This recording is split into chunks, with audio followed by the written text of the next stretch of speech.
Good evening यारो। तो कैसे हैं आप सभी लोग। देखिए हम लोग यूकेपीएससी के पुराने प्रश्न को देख रहे हैं, जिसमें हम लोग उत्तराखंड के प्रश्न को भी और हिंदी के प्रश्नों को भी और जीएस के प्रश्नों को भी देख रहे हैं। यूकेपीएससी के साइंस के क्वेश्चनों को दोबारा मैं अलग से करवाऊंगा टाइपिंग करवा करके।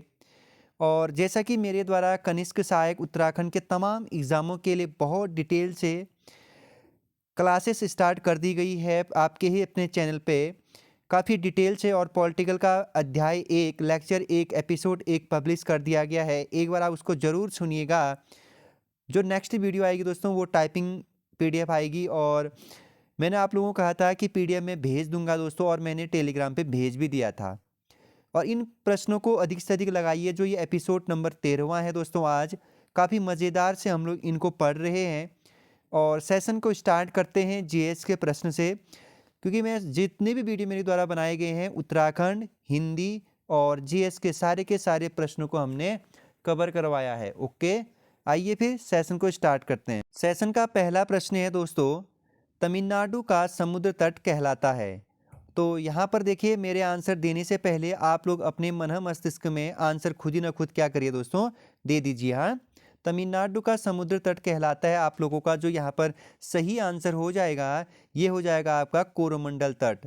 आप लोगों को पता भी होगा दोस्तों, सबसे ज़्यादा बरसात आपकी कहाँ होती है, कोरोमंडल तट।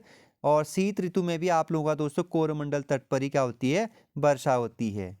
तो अगर आपको यह पूछा जाएगा कि अगर सवाल ये भी तो बन सकता है कि कोंकण तट कहाँ है, तो दोस्तों कोंकण तट आपका गोवा टू महाराष्ट्र के मध्य में है। ओके, और आपसे यह भी तो पूछ सकता है दोस्तों, मालाबार तट किस किस के बीच है।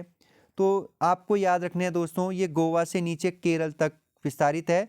मुख्यतः केरल राज्य में मालाबार तट का ज़्यादा विस्तार पाया जाएगा। और जो वर्षा ऋतु में आप लोगों ने देखा होगा, सबसे ज़्यादा बरसात आप लोगों की दोस्तों मालाबार तट, और सबसे पहली वर्षा भी यही होती है।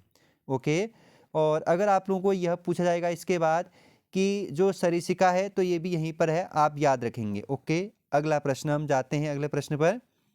कौन सा राज्य समूह भाखरा नागल परियोजना से जल प्रपात करता है। ये पूछ रहा है कि भाखरा नागल परियोजना, सबसे पहले आपको यहाँ पर सवाल यह पूछ रहा है कि कितने राज्य इसमें सम्मिलित है। तो यहाँ पर जो राइट आंसर हो जाएगा इसके अनुसार हरियाणा, पंजाब, राजस्थान आप लोगों का सही हो जाएगा। और एक चीज़ याद रखिएगा कि ये जो भाखरा नागल परियोजना है, ये मुख्यतः पंजाब राज्य में, किस राज्य में, पंजाब राज्य में। और अगर यह सवाल बनेगा कि जो ये परियोजना है ये किस नदी पर है, तो आप लोग याद रखिएगा ये सतलुज नदी पर है। किस नदी पर है दोस्तों, सतलुज नदी पर। ओके, सेशन का अगला प्रश्न हम लोग देखेंगे दोस्तों, और काफ़ी महत्वपूर्ण होने वाला अगला प्रश्न भी। 79, भारत के संविधान के किस अनुच्छेद के अनुसार राज्य के राज्यपाल के द्वारा मुख्यमंत्री को नियुक्त किया जाता है। मतलब मुख्यमंत्री की नियुक्ति कौन करता है, राज्यपाल करता है। और किस आर्टिकल के अकॉर्डिंग करता है, तो आर्टिकल 164 में दोस्तों साफ साफ लिखा है कि मुख्यमंत्री की नियुक्ति राज्यपाल करेगा। तो वही 100 मैंने आप लोगों को बताया था, 155 में राज्यपाल के बारे में, 153 में एक राज्य दो राज्यों के लिए एक राज्यपाल, 155 में नियुक्ति राष्ट्रपति करेगा। यह मैंने आप लोगों को पहले ही बताया है, अच्छे से समझा रखा है। ओके, अगला प्रश्न हम लोग देखते हैं सेशन का 80वां, उत्तराखंड से लोक सेवा के कितने सदस्य निर्वाचित होते हैं। मतलब जो संसद है दोस्तों आप लोगों का, इस संसद में जो आप लोगों का एक साइड लोकसभा एक साइड राज्यसभा बैठती है। तो देखिए दोस्तों, जो लोकसभा में जाते हैं उत्तराखंड से 5 और राज्यसभा में जाते हैं 3। ओके, अगला प्रश्न है, उत्तराखंड की विधानसभा 2016 में मनोनीत सदस्य कितने हैं। देखिए सवाल यह पूछ रहा है कि 2016 में जो विधानसभा की सीट, जो विधानसभा का चुनाव हुआ था, तो ये कह रहा है कि मनोनीत सदस्य कितने। देखिए सॉरी, इससे पहले विधानसभा में दोस्तों आप लोगों की मतलब विधानसभा सीट तो 70 ही, बट एक क्या होता था, मनोनीत होता था एंग्लो इंडियन। बट इसे अब क्या कर दिया गया है, समाप्त कर दिया गया है। अब विधानसभा की सीटें सिर्फ उत्तराखंड में 70 है। ओके, पहले भी इतनी थी, बट एक निर्वाचित होता था तो 71। ओके, अगला प्रश्न हम लोग देखते हैं सेशन का। लाल बहादुर शास्त्री राष्ट्रीय प्रशासनिक अकादमी कहाँ स्थित है। तो दोस्तों जो लवसना आप काफ़ी यूट्यूब में देखते भी होंगे। बोले तो लाल बहादुर शास्त्री प्रशासनिक अकादमी आप लोगों का मसूरी देहरादून में है। कहाँ है? मसूरी देहरादून में। आप लोगों की जानकारी बता देता हूँ कि जो लाल बहादुर शास्त्री राष्ट्रीय प्रशासनिक अकादमी की स्थापना हुई थी, ये दोस्तों आप लोगों का 1 सितंबर 1959 में की जाती है, याद रखिएगा। अगला प्रश्न हम लोग देखते हैं 82। उत्तराखंड लोक सेवा आयोग के प्रथम अध्यक्ष कौन थे? तो उत्तराखंड लोक सेवा आयोग के प्रथम अध्यक्ष थे श्री NP नमामी। ठीक है, और आप लोगों को जानकारी बता देता हूं दोस्तों, जो आप लोगों का परीक्षा वाणी का चैप्टर नंबर 1 है, वो चैप्टर नंबर 1 आप अच्छे से पढ़िएगा, खास करके उत्तराखंड में प्रथम प्रथम प्रथम। ठीक है, बार बार यहाँ से सवाल पूछे जाते हैं और आने वाले भावी एग्जाम में भी देखिएगा, प्रत्येक पेपर में 1 या 2 प्रश्न यहाँ से बनेंगे। उस जो प्रथम प्रथम है उसको आप हाईलाइट कर दीजिएगा, वर्तमान को सब काट दीजिएगा, क्योंकि वर्तमान हमेशा चेंजेज होते हैं, हमारी आंखें बार बार उसमें जाती हैं। उसके बाद आप वर्तमान में क्या करिएगा, कुछ मत करिएगा, उसको काट दीजिएगा, बस आपको हाईलाइट करना है ऊपर वाले को। ठीक है, अगला इसी उत्तराखंड लोक सेवा आयोग पर हम देखते हैं जो भी विवादित के घेरे में है। तो थोड़ा सा देखते हैं इसकी स्थापना कब होती है। तो दोस्तों UKPSC की स्थापना 15 मई साल 2001 में की जाती है। ठीक है, और आप लोगों को याद रखना है कि वर्तमान इसके अध्यक्ष कौन है। तो आप लोगों को याद रखना है दोस्तों, राकेश कुमार जी वर्तमान अध्यक्ष है। ठीक है, और याद रखिएगा यहाँ पर लोक सेवा आयोग की बात हो रही है, वहीं आपका राज्य लोक सेवा अधिकरण कहाँ है? तो राज्य लोक सेवा अधिकरण, क्योंकि दोस्तों आप सीधे सीधे हरिद्वार डाल दोगे या देहरादून डाल दोगे तो अधिकरण आप लोगों का नैनीताल में है। कहाँ है? नैनीताल। ओके, ये आपको याद रखना है। सेशन के अगले प्रश्न पर हम लोग जाते हैं और काफ़ी महत्वपूर्ण यह प्रश्न है। निम्नलिखित में से उत्तराखंड की पहली महिला राज्यपाल कौन थी? तो मैंने पहले भी आप लोगों को बताया, अभी भी मैं आपको बताता हूं कि उत्तराखंड की पहली महिला राज्यपाल थी आप लोगों की श्रीमती मार्गरेट अल्वा। और यहाँ पर जो चीज़ आप लोगों को याद रखना है कि श्रीमती मार्गरेट अल्वा चौथे नंबर की राज्यपाल थी, आप याद रखेंगे। ठीक है, अगले प्रश्न पर हम लोग जाते हैं और काफ़ी महत्वपूर्ण होने वाला है ये प्रश्न यहाँ से। और देखिए आप लोगों को GS थोड़ा सा डिटेल पढ़ना ही पड़ेगा, क्योंकि लोक सेवा आयोग डिटेल ज़्यादा पूछता है। ठीक है, यहाँ देखिए क्या कह रहा है कि सूची 1 को सूची 2 से मिलाना है। देखिए उद्गम क्षेत्र और नदी, मतलब भारत के कुछ प्रमुख नदियाँ दी गई है यहाँ पर और उद्गम के क्षेत्र भी दिए गए हैं।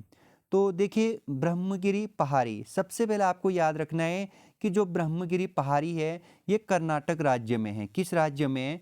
कर्नाटक राज्य में। ओके, और ब्रह्मगिरी से जो नदी निकलती है, ये नदी निकलती है दोस्तों आप लोगों की कावेरी नदी। कौन सी नदी? कावेरी।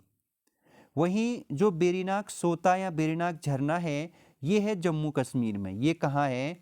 जम्मू कश्मीर में। तो यहाँ से निकलती है दोस्तों झेलम नदी। कौन सी नदी? झेलम, जिसे आप बितिस्ता भी कहते होंगे। तीसरा है महाबलेश्वर। ठीक है, और महाबलेश्वर जो स्थान है या महाबलेश्वर जो पहाड़ है या पर्वत श्रृंखला है, तो ये है आप लोगों का दोस्तों महाराष्ट्र में। ये कहाँ है? महाराष्ट्र। और महाबलेश्वर से दोस्तों आप लोगों का कृष्णा नदी निकलती है। कौन सी नदी? कृष्णा। वहीं छोटा नागपुर पठार की बात की जाए, छोटा नागपुर पठार मुख्यतः तो झारखंड में है, लेकिन इसका विस्तार दोस्तों छत्तीसगढ़ में भी है, कुछ बहुत बिहार तक है, तो कुछ बहुत पश्चिम बंगाल तक भी है। तो ये 3-4 राज्यों में फैला है, लेकिन मुख्यतः छोटा नागपुर पठार झारखंड और छत्तीसगढ़ आप याद रखेंगे, और सुवर्ण रेखा नदी यहाँ से निकलती है।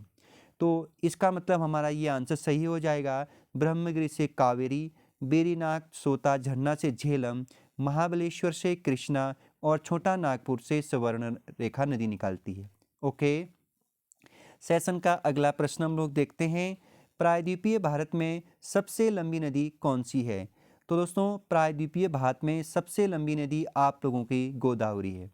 ठीक है, और अगर आप लोगों को यह पूछा जाएगा कि गोदावरी नदी की लंबाई बताइएगा, तो आप लोग सीधे सीधे 1465 किलोमीटर कर दीजिएगा। और आप सीधे सीधे यही सही करेंगे क्योंकि आप बीबी सर यूके चैनल के साथ उत्तराखंड लोक सेवा के पुराने प्रश्न को गहन अध्ययन के साथ पढ़ रहे हैं। यहाँ न सिर्फ आप लोगों को सीधे सीधे आंसर बताया जाता है, हर क्वेश्चन में आप लोगों को कुछ न कुछ जानकारी दी भी जाती है। यही तो पढ़ने का तरीका होता है। यही तो दोस्तों, जब तक देखिए लोक सेवा यहीं से प्रश्न बनाएगा, नेक्स्ट पेपर में क्या बनाएगा, प्रायद्वीपीय पढ़ाई में भारत में जो सबसे लंबी गोदावरी है उस नदी की लंबाई बताइएगा। तो गोदावरी आप लोगों को देखिए एक नाम और याद रखना है कि गोदावरी का एक अन्य नाम भी है, और जो अन्य नाम है आप में से कई दोस्तों को तो पता भी नहीं होगा, गौतमी। दोस्तों बुरा मत मानना, ठीक है, पर गौतमी इसके क्या है, एक अन्य नाम है गोदावरी नदी की। ठीक है, आज आपको पता चल गया। ओके दोस्तों, अगला प्रश्न हम लोग देखते हैं, और अगला प्रश्न भी काफ़ी महत्वपूर्ण होने वाला है। अगला प्रश्न है दोस्तों 87, भारत में सर्वाधिक सिंचाई विस्तार प्रतिशत वाला राज्य है। तो जो भारत में सबसे ज़्यादा सिंचाई विस्तार करता है, मतलब सिंचाई सबसे ज़्यादा, वो उत्तर प्रदेश में होता है। कहाँ होता है? सॉरी, ये होता है पंजाब में। ठीक है, अनाज के मामले में उत्तर प्रदेश, लेकिन सबसे ज़्यादा सिंचाई से जहाँ खेती की जाती है, ये की जाती है दोस्तों पंजाब राज्य में। ठीक है, अगला प्रश्न है दोस्तों सेशन का, भारतीय गणराज्य के संविधान का कौन सा अनुच्छेद व्यक्ति की प्राण एवं दैहिक स्वतंत्रता के संरक्षण से संबंधित है?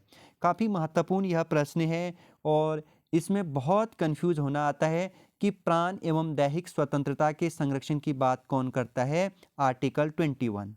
ठीक है, और देखिए यहाँ पर एक चीज़ और बताता हूँ मैं आप लोगों को कि जो चीज़ यहाँ पर है वो काफ़ी महत्वपूर्ण तो है ही है, लेकिन यहाँ से जो आर्टिकल आप लोगों का, सबसे पहले 22 को हम देख लेते हैं। आर्टिकल 22 में क्या है? आर्टिकल 22 में गिरफ्तारी का प्रावधान है दोस्तों। क्या है? गिरफ्तारी के बारे में बताया गया है। अब देखिए कैसे गिरफ्तारी, देखिए यहाँ अगर किसी व्यक्ति को कभी गिरफ्तार किया जाता है तो व्यक्ति के बचाव से संबंधित प्रावधान यहाँ पर है। ओके, और आर्टिकल 20 में क्या है देखिए, आर्टिकल 20 में यह है किसी व्यक्ति को एक सज़ा के लिए, मतलब किसी व्यक्ति ने अगर कोई एक गुनाह किया है तो उस गुनाह के बदले उसे एक ही सज़ा मिलेगी। ठीक है, इतना आप याद रखिए। मतलब किसी ने आज कोई गुनाह किया है, ठीक है, और कल भी कोई गुनाह उसने किया है, ठीक, और परसों को उसको सज़ा मिली, तो दोस्तों दोनों के लिए एक ही कानून और एक ही उसको क्या मिलेगी? सज़ा मिलेगी। याद रखिए, ठीक है। ये नहीं कि आज एक मर्डर किया, कल एक मर्डर किया, तो उसको दो मर्डर का जेल झेलना पड़ेगा ना, दो सज़ा के दो जो भी उसने हत्याएं की है, जो भी किया है, ठीक, उसके लिए एक ही सज़ा का वह क्या है? हकदार है। याद रखिएगा, ठीक है। आर्टिकल 20, आर्टिकल 21, आर्टिकल 22 में क्या है? आर्टिकल 20 में क्या है दोस्तों? सबसे पहले देखिए आर्टिकल 20 बहुत इंपॉर्टेंट, फिर से किसी भी व्यक्ति को अपराध के लिए दोष सिद्ध के लिए यहाँ पर प्रावधान है, मतलब अपराध करेगा और यहाँ पर दंड का प्रावधान है। ओके, अब आर्टिकल 21 में क्या है? आर्टिकल 21 में तो मैंने बता दिया, प्राण एवं दैहिक की स्वतंत्रता से संरक्षण, और आर्टिकल 22 में क्या है? गिरफ्तारी से सिक्योरिटी है। ओके, ये तीनों को अच्छे से याद करिएगा आप। हाँ, अगला प्रश्न है सेशन का 89, संविधान के किस अनुच्छेद द्वारा पृथक अनुसूचित जनजाति आयोग का गठन किया गया है? तो यहाँ पर जो राइट आंसर हो जाएगा आप लोगों का, ये है 338 का क या 338 के ए। ठीक है, वहीं अगर सवाल यह पूछा जाएगा कि आर्टिकल 338 में क्या है फिर, तो यहाँ पर अनुसूचित जातियों के बारे में, मतलब राष्ट्रपति अनुसूचित जातियों के अधिकारियों की नियुक्ति करेगा यहाँ, और वो अनुसूचित जातियों के बारे में जानकारी देगा कि इनकी जो अभी देश में करंट सिचुएशन क्या है। तो याद रखिएगा अनुसूचित जातियों के बारे में यहाँ है, और अनुसूचित जनजातियों के बारे में 338 के ए में है। ओके, आगे बढ़ते हैं सेशन के अगले प्रश्न पर।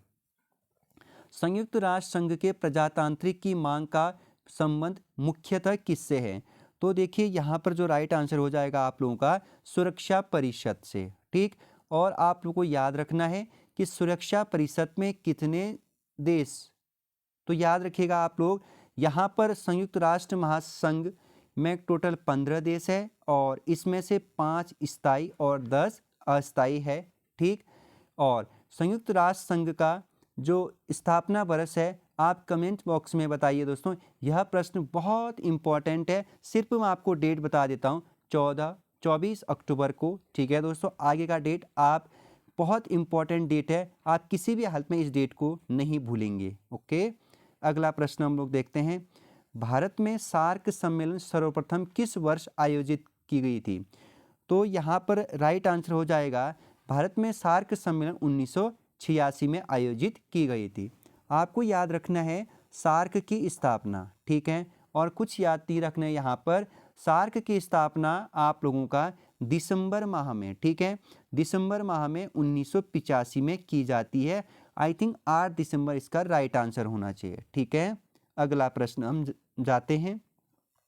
वर्ष 1997 ईस्वी में विश्व पर्यावरण सम्मेलन आयोजित किया गया था। तो वर्ष 1997 में विश्व पर्यावरण दिवस कहाँ आयोजित किया गया था? ये किया गया था क्योटो में। कहाँ किया था?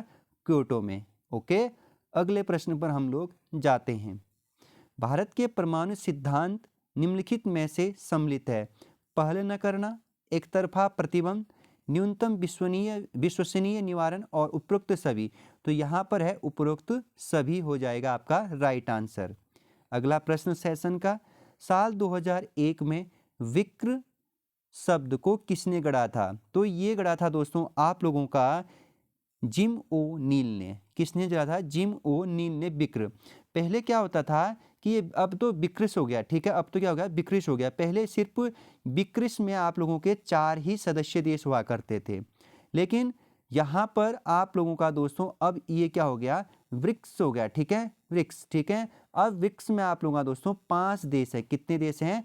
5। ठीक है, आप लोगों को वो 5 देश याद रखना पड़ेगा। ठीक है, किसी भी हालत में ये 5 देश आपको याद रखने हैं, और ये जो पहला अल्फ़ाबेट है ये देशों को डिनोट करते हैं। ठीक है, यहाँ पर जो पहला है आपका ब्राज़ील है। पहला कौन सा है दोस्तों? ब्राज़ील। दूसरा आपका रशिया बोले तो रूस। तीसरा आपका अपना देश भारत। चौथा आपका देश भारत का पड़ोसी चीन। और 5वां देश है सऊदी अरब,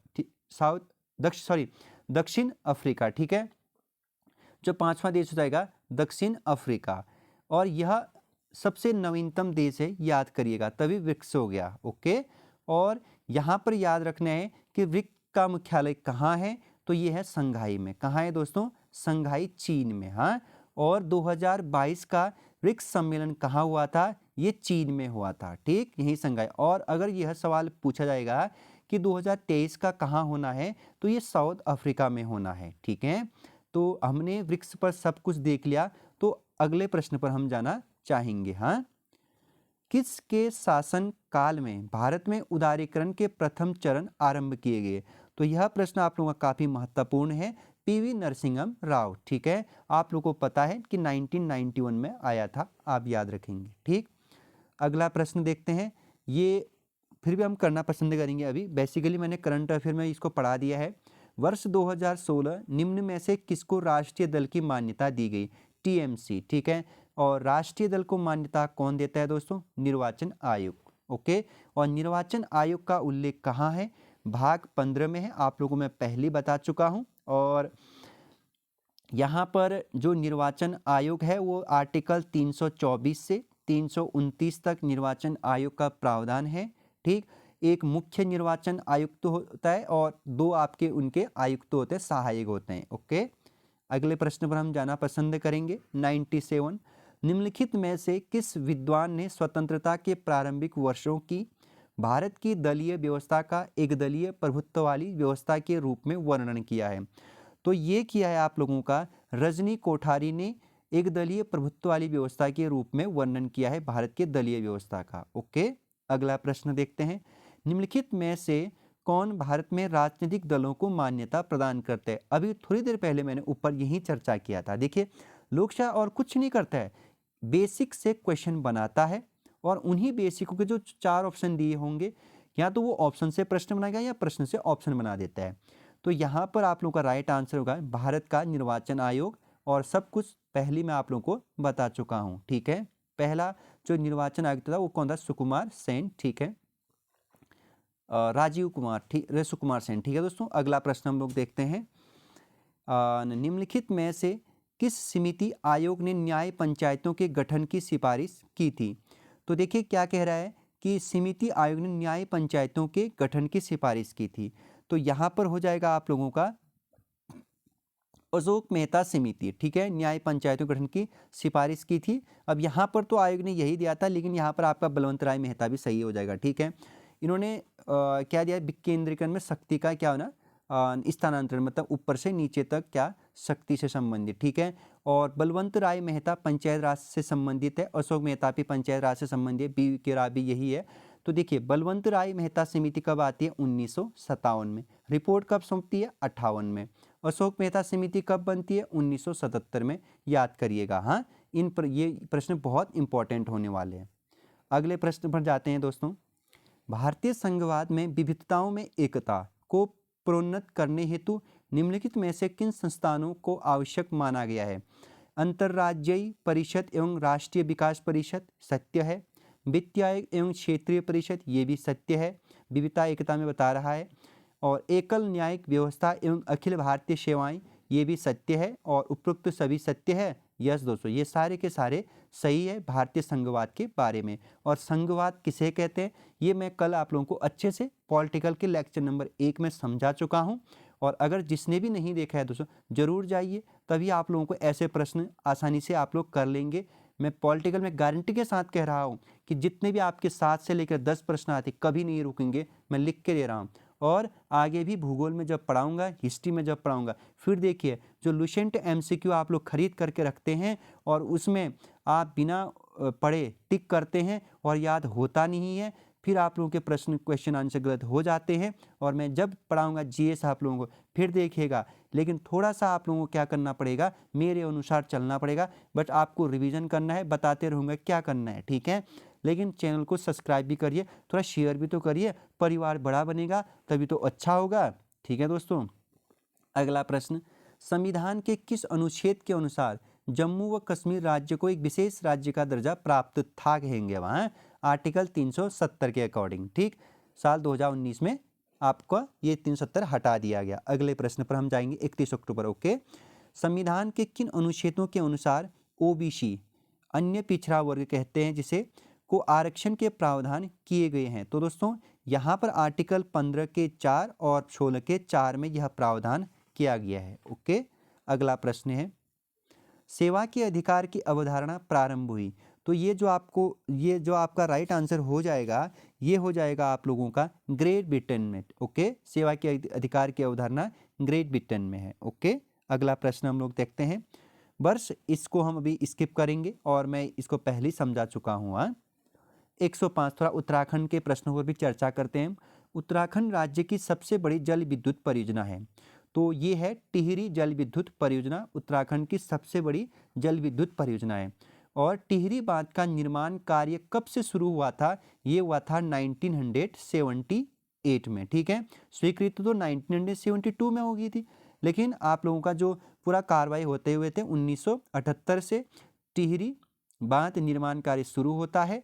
फिर उसके बाद धन की समस्या होने के कारण दोस्तों यहाँ पर फिर जो टिहरी जल विद्युत परियोजना बन जाती है जब 88 में, तब जाकर के वो आप लोगों का 1989 में इस टिहरी बांध का निर्माण कार्य अच्छे से शुरू हो जाता है, ठीक है। तो आप लोग याद रखें, कभी कभी TSDC का निर्माण पूछा जाता है, तो 88 और 89 में कार्यक्रम प्रारंभ हो जाता है, याद करिएगा, हाँ। और इसके बाद बाकी सबको जानते हो आप, टिहरी बांध पर 260 मीटर 260.5 में इसकी ऊंचाई है, ठीक है। और यहाँ पर जो भी चीज़ें आप लोग टिहरी बांध से संबंधित जानते हो उसको जरूर पढ़िएगा, हाँ, काफ़ी महत्वपूर्ण है वो।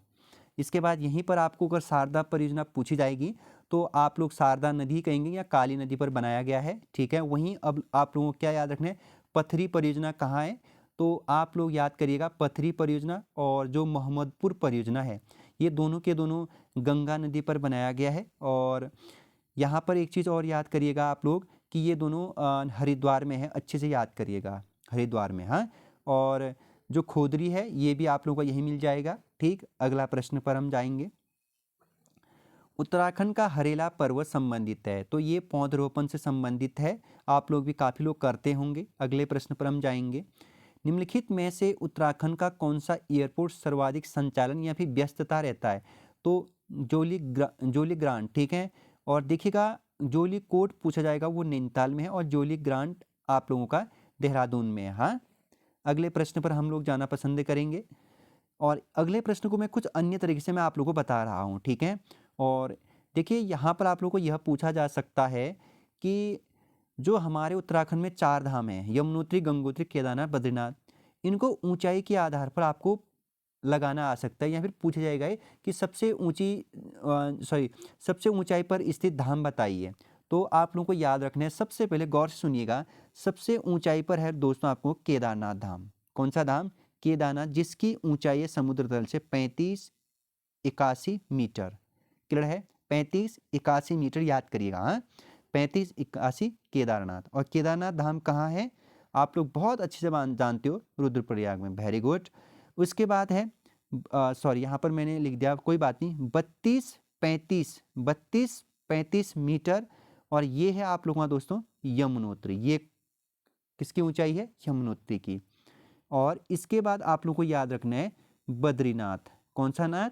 बद्रीनाथ, 3133 मीटर।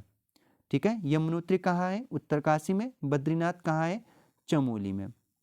अच्छा, इसके बाद जो अंतिम है वो है गंगोत्री और ये है 3032 मीटर और ये है गंगोत्री। क्लियर है दोस्तों?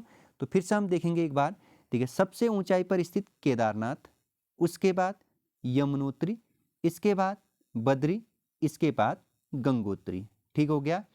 देखिए केदारनाथ रुद्रप्रयाग में, यमुनोत्री आप लोगों का कहाँ? उत्तरकाशी में। बद्रीनाथ चमोली में, गंगोत्री उत्तरकाशी में। ठीक है, यमुनोत्री और गंगोत्री उत्तरकाशी में। ठीक, केदारनाथ की ऊंचाई बताइए अपने मन में। 3581, यमुनोत्री की 3235, बद्रीनाथ की 3133, गंगोत्री की 30 कितना? 42। वेरी गुड, आपको याद हो गया। ठीक है, तो सबसे कम ऊंचाई पर गंगोत्री, सबसे अधिक ऊंचाई पर केदारनाथ। वेरी गुड दोस्तों, ये आपको याद हो गया। हाँ, काफी अच्छे हो दोस्तों आप लोग। अगले प्रश्न पर जाएंगे। 109, साल 2011 की जनगणना के अनुसार उत्तराखंड के निम्न में से किस जिले की जनसंख्या सबसे कम है? तो मैं कई बार बढ़ा चुका हूं, रुद्रप्रयाग। सबसे अधिक हरिद्वार। ठीक है दोस्तों, अगले प्रश्न में हम लोग जाना पसंद करेंगे। निम्नलिखित देशों में कौन सा एक देश भारत के विदेशी व्यापार में सबसे बड़ा साझेदार? तो ये होगा आपका राइट आंसर। क्या हो जाएगा बताइए दोस्तों? शाबाश, आप लोगों ने क्लियर कर लिया, चीन। अगला प्रश्न, राष्ट्रीय कृषि बीमा योजना भारत में किस वर्ष में प्रारंभ हुई थी? तो ये हुई थी दोस्तों आप लोगों का साल 1999 और 2000 के बीच। ओके, नेक्स्ट प्रश्न है सेशन का। 2011 की जनगणना के अनुसार भारत में निम्नलिखित राज्यों में से किस राज्य में न्यूनतम लिंगानुपात था? तो ये आप लोगों का राइट आंसर हो जाएगा, ये हरियाणा।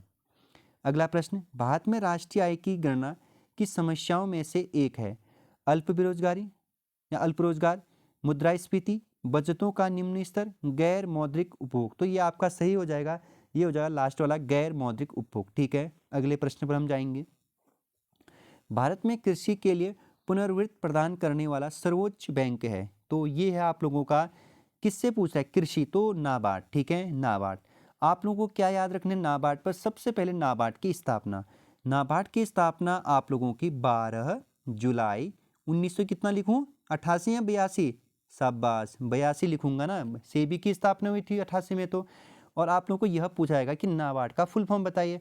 तो आप लोग क्या करेंगे? National bank for agriculture and rural development. क्या बोला दोस्तों मैंने?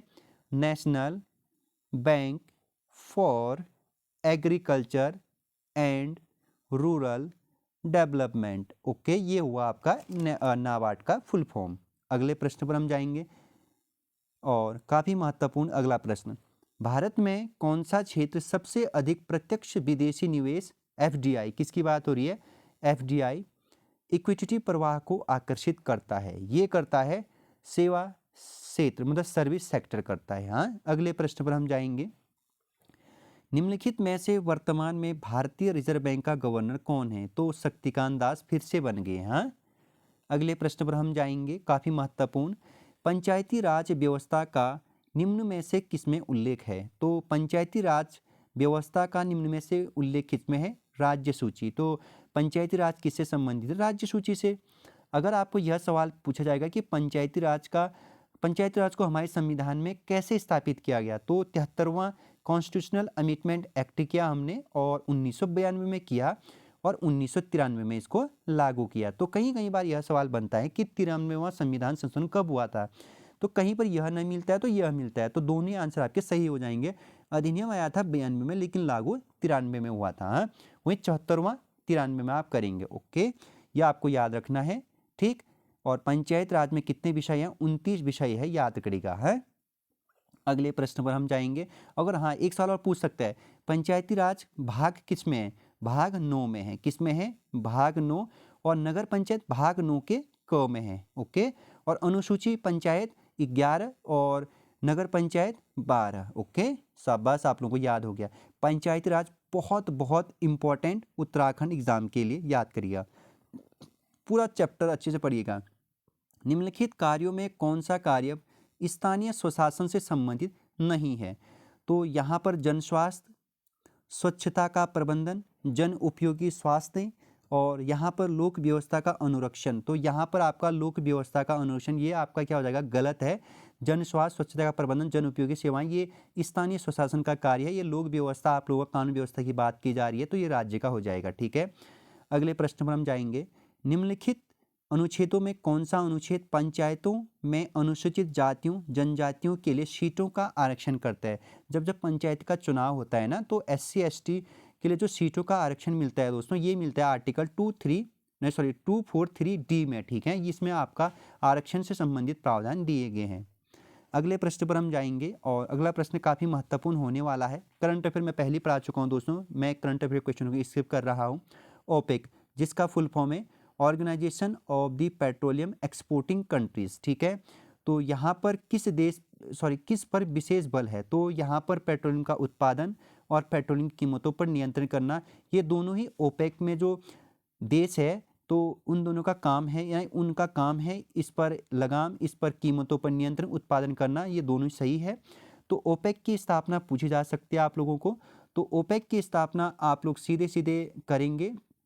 आप लोगों का ओपेक की स्थापना हो जाएगी 1960। कब हो जाएगी? 1960। ठीक है, और जो आप लोगों को यहाँ पर याद रखना है कि ओपेक में कुल कितने देश हैं? तो ओपेक में आप लोगों के 13 देश हैं। ठीक है, क्योंकि कतर को बाहर कर दिया गया है, तो इसलिए याद करिएगा 13 देश हैं। ठीक, अगले प्रश्न पर हम जाना चाहेंगे। हाँ, यहाँ पर इतना ही आप लोगों को याद रखना। अगर हाँ ओपेक, एक चीज़ और बताता हूँ, ओपेक में अगर ओपेक का मुख्यालय पूछा जाएगा तो आप इराक डालेंगे, और इराक में एक शहर है बगदाद। बगदाद कौन सा था? तो बगदाद। ठीक है, सलमान खान की एक मूवी आई थी, उसमें सलमान खान तेल निकालने के लिए भी यहीं जाते हैं, बगदाद में। ठीक है, अगले प्रश्न में हम जाएंगे। वैश्वीकरण में सम्मिलित नहीं है। आयात शुल्कों में कटौती, बिल्कुल सही है ये तो। आयात लाइसेंसिंग की समाप्ति, ये भी सही है। प्रत्यक्ष विदेशी निवेशों का स्वतंत्र प्रवाह, ये भी सही है। सार्वजनिक क्षेत्र की इक्विटी का विनिवेश, ये आपका यहाँ पर नहीं है। ओके, अगले प्रश्न पर, विश्व बैंक के सदस्य कितने हैं? मतलब वर्ल्ड बैंक की बात हो रही है, तो यहाँ पर जो सदस्य देश है 189 है। कितने हैं? 189, आप लोग अच्छे से याद करिएगा। हाँ, और यहाँ पर जो चीज़ याद रखना है आप लोगों को कि विश्व बैंक की जो स्थापना होती है ये कब होती है? तो आप लोगों को याद दिला देता हूँ, जुलाई 1944 में। ठीक है, ये आप याद रखिएगा। ठीक, और IMF के साथ ही की जाती है वर्ल्ड बैंक की भी स्थापना। अगले प्रश्न पर हम लोग जानना पसंद करेंगे। निम्नलिखित में से कौन एक वैश्विक स्पर्धात्मक सूचकांक रिपोर्ट प्रकाशित करता है? ये करता है विश्व आर्थिक फोरम। और अगर आप लोगों को यह सवाल बनेगा कि बताइए विश्व आर्थिक फोरम या वैश्विक स्पर्धा सूचकांक में इस बार भारत का स्थान कितने में था?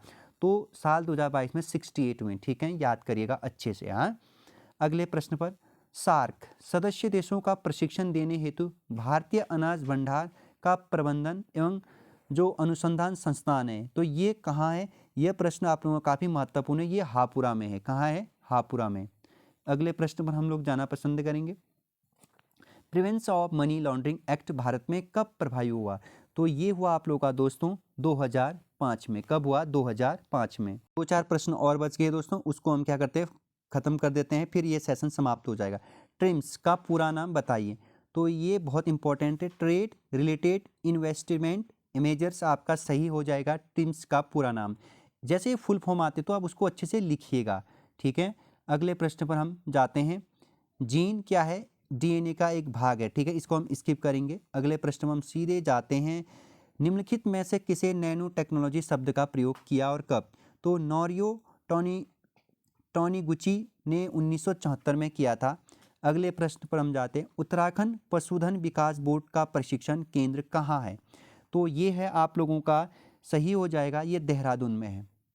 अगले प्रश्न में निम्नलिखित में से ग्रीन हाउस प्रभाव क्या है? सबसे पहले देखो, ग्रीन हाउस मतलब गैस कह रहा है महत्वपूर्ण, लेकिन ग्रीन हाउस प्रभाव क्या है दोस्तों? आप लोगों ने देखे होंगे, ऐसे बनाया जाता है, उसके अंदर जैसे देखो कांच के बनाया जाता है, तो ये क्या हो जाता है आपका तापमान बनाए रखने के लिए, गर्म बनाए रखने के लिए, ठीक है। तो ग्रीन हाउस पृथ्वी के लिए क्या है? अच्छा है, ठीक है। यहाँ पर याद रखना आप लोगों को कि ग्रीन हाउस के महत्वपूर्ण गैसों के नाम बताइए। तो carbon dioxide, methane, nitrous oxide और जल वाष्प, ये आपका सही हो जाएगा। फिर से कह रहा हूँ, मोस्ट इन्वायरमेंट क्वेश्चनों को भी देखेगा। अगले प्रश्न में हम जाएंगे। मानव विकास सूचकांक निम्न में से किसका संयुक्त सूचकांक है? तो आपका सही आंसर हो जाएगा यहाँ पर जीवन प्रत्याशा, शैक्षिक उपलब्धि और प्रति व्यक्ति आय। देखिए, मानव विकास सूचकांक यूएनडीपी जारी करता है। कौन करता है? यूएनडीपी। और मानव विकास की अवधारणा किसने दिया था? ये दिया था महबूब उल हक, पाकिस्तान के इकोनॉमिस्ट थे। और इनके साथ एक और इनके साथी थे, इंगे। तो कई बार यह सवाल भी बनता है, इंगे कॉल कौन थे? इंगे कॉल, ठीक है। महबूब उल हक के साथ इंगे कॉल थे, ठीक है। यह प्रश्न भी आप लोग याद रखना है, ठीक है। यूएनडीपी ने पहली बार एसडीआई कब जारी किया? Human development index. तो ये क्या था? 1990 में, याद करिएगा। और इसी समय पे आपका महबूब उल हक ने यह दिया था, ठीक, अवधारणा दिया था। अगले प्रश्न पर, भारत में सीमांत जोत का आकार है। तो सीमांत जोत का आकार है दोस्तों, 1 हेक्टेयर से कम भूमि वाले किसानों को सीमांत जोत के अंतर्गत रखा जाता है। अगला प्रश्न है, वृक्ष संघ किस वर्ष विकृत में परिवर्तन हुआ? देखिए भाई, अब भी प्रश्न हमने चर्चा किया था, लास्ट आपका 2010 में किया था, जब आपका दक्षिण अफ्रीका यहाँ पर ऐड किया गया था, ठीक है। तब जाकर के कितने देश हो गए थे? 5 देश। हाँ, इससे पहले सिर्फ आपके 4 देश थे। अगले प्रश्न पर हम जाएंगे, और अगला प्रश्न है काफ़ी महत्वपूर्ण है। एक भू स्थिर उपग्रह का परिभ्रमण काल होता है, तो 24 घंटे होते हैं, बिल्कुल आप लोगों को पता है। अगले प्रश्न पर हम जाते हैं, और काफ़ी महत्वपूर्ण प्रश्न है, रेड डाटा बुक का प्रकाशन किसके द्वारा किया जाता है? तो रेड डाटा बुक का प्रकाशन आप लोगों का दोस्तों IUCN के द्वारा की जाती है। किसके द्वारा? IUCN। तो आप लोगों को सबसे पहले याद रखना है IUCN का फुल फॉर्म, ठीक है। इंटरनेशनल लिखिएगा, इंटरनेशनल यूनियन, ठीक है। मेरे पास मोबाइल है तो इसमें आप लोगों का कम हो जाएगा। International union for conservation of nature, full form हो गया है, ठीक है। International union for conservation of nature, ठीक हो गया। ये हुआ आपका IUCN का फुल फॉर्म। अब आपको यह सवाल पूछा जाएगा कि IUCN की स्थापना कब हुई थी? तो 5 अक्टूबर 1948। अगर इसका हिंदी रूपांतरण पूछा जाएगा तो अंतर्राष्ट्रीय प्रकृति संरक्षण संघ, क्या? अंतर्राष्ट्रीय प्रकृति संरक्षण संघ, ये प्राकृतिक जीव जंतुओं को, पेड़ पौधे को संरक्षण प्रदान करती है दोस्तों। ये हमेशा एक बुक जारी करती है, रेड डाटा बुक, जिसमें विलुप्त मतलब संकटापन को क्या किया जाता है? रजिस्टर किया जाता है, याद करिएगा। अगले प्रश्न पर हम जाते हैं। उत्तराखंड में बांज बुरांस के पौधे हैं, तो ये क्या है? ऑप्शन आपके सामने, थोड़ा सा ऑप्शन पर चर्चा करिए। तो ये है आप लोगों का समशीतोष्ण वनों की विशेषता, मतलब बांज वृक्ष, आपका जो बांज बुरांस होता है ये समशीतोष्ण का पेड़ होता है। अगले प्रश्न पर, राष्ट्रीय उद्यानों में आनुवंशिक विविधता का रख रखाव किया जाता है, तो ये किया जाता है इन सीटू संरक्षण द्वारा। किसके द्वारा? इन सीटू संरक्षण के द्वारा। यहाँ पर अगला प्रश्न है लास्ट सेशन का और काफ़ी महत्वपूर्ण है। भारत का प्रथम राष्ट्रीय उद्यान है, तो जिम कॉर्बेट राष्ट्रीय उद्यान, पता है आप लोगों को कि एशिया का भी प्रथम है। 1936 में इसकी स्थापना की जाती है। हैली नेशनल पार्क उस टाइम पर रखा जाता है। स्वतंत्रता के बाद आप लोगों को पता ही है कि रामगंगा रखा गया था 1957 में, तो महत्वपूर्ण है दोस्तों। तो कई बार यह सवाल बनेगा आप लोगों को कि वर्तमान में जिम कॉर्बेट राष्ट्रीय उद्यान का नाम क्या रखा जा रहा है? रामगंगा। अच्छे से याद करिएगा, रामगंगा नेशनल पार्क। और ये 2 डिस्ट्रिक्टों में फैला है, एक नैनीताल, एक पौड़ी। इसका ज़्यादातर भाग आपका पौड़ी गढ़वाल में है, 320 वर्ग किलोमीटर के आसपास, ठीक है। और वहीं आप लोग को याद रखना है कि टोटल जिम कॉर्बेट का कितना क्षेत्रफल है, तो 520 के आसपास, ठीक। और यहाँ पर एक सवाल और बनेगा कि जो मैं आरबीआई ऊपर पढ़ा रहा था आप लोगों को, आरबीआई में एक फैक्ट देना चाहूँगा दोस्तों। सबसे पहले आरबीआई का फुल फॉर्म आपको याद रखना है, ठीक है, रिजर्व बैंक ऑफ इंडिया। और आप लोग को याद रखना है कि जो आरबीआई का वो हुआ था, मतलब आरबीआई किस एक्ट के तहत आया था, तो आरबीआई अधिनियम आया था 1934 में, ठीक है। इसके अनुसार आरबीआई की स्थापना की जाती है। और उस टाइम पीरियड पर जो आरबीआई का मुख्यालय था ये कोलकाता में था। कहाँ था? कोलकाता में। और उसके बाद आपको याद रखना है कि कुछ समय के बाद 1937 में स्थायी रूप से इसको कहाँ ला दिया गया? मुंबई में। आज इसका मुख्यालय कहाँ है? मुंबई में, ओके। और इसके बाद आप लोग को याद रखना है कि पहले आरबीआई के जो गवर्नर थे वो कौन थे? ऑसबोर्न स्मिथ थे। कौन थे? ऑसबोर्न स्मिथ, ठीक है। और इसके बाद जो यहाँ पर आप लोगों को याद रखना है कि प्रथम भारतीय गवर्नर कौन थे आरबीआई के? तो वो थे आपके सीडी देशमुख। कौन थे दोस्तों? सीडी देशमुख जी थे, याद रखेंगे, हाँ। और अगर आप लोगों को यह प्रश्न भी पूछ सकता है कि बताइए आरबीआई का राष्ट्रीयकरण कब हुआ था? मोस्ट दोस्तों, आरबीआई का राष्ट्रीयकरण होता है आप लोगों का 1 जनवरी, ठीक है, 1 जनवरी 1949 को आपका राष्ट्रीयकरण हो जाता है आरबीआई का, ठीक है, मतलब गवर्नमेंट हो जाता है, ठीक। तो ये थे दोस्तों सेशन का आपका 13वां एपिसोड। हम कल पढ़ेंगे यहीं से आगे, और कल जो चैप्टर होने वाला है उत्तराखंड पीसीएस का ही होने वाला है फिर से। और तब तक चैनल पर बने रहिए। और मैं आप लोगों से एक रिक्वेस्ट करूंगा कि एक बार पॉलिटिकल के सेगमेंट को ज़रूर देखिएगा, ठीक है, तभी इतने डिटेल प्रश्नों को आप जरूर अटेंड कर पाएंगे। मेरी शुभकामनाएं दोस्तों, अधिक से अधिक मेहनत करिए, दिन रात एक करिए। अपनी मेहनत को शिद्दत से करना है, मेहनत करना तो शिद्दत से करना है, टारगेट के अकॉर्डिंग चलना है। आज आपने हिस्ट्री खत्म करना है, कल आपने पॉलिटिकल खत्म करना है, परसों आपने उत्तराखंड खत्म करना है, तो नर्सों सभी को रिवीजन करना है, ठीक है। इस टारगेट के अनुसार चलना है। ये नहीं कि दिन भर आप 4-4 बुकों को पढ़ रहे हो, ऐसा नहीं चलेगा, और ऐसा आप लोगों के सक्सेस में बाधा उत्पन्न हो सकती है दोस्तों, ठीक है। तो अपने हिस्से से पढ़ते रहिए फिर भी। तो हमारी ओर से गुड नाइट दोस्तों, कल सुबह मिलेंगे एक नए अध्याय के साथ। धन्यवाद।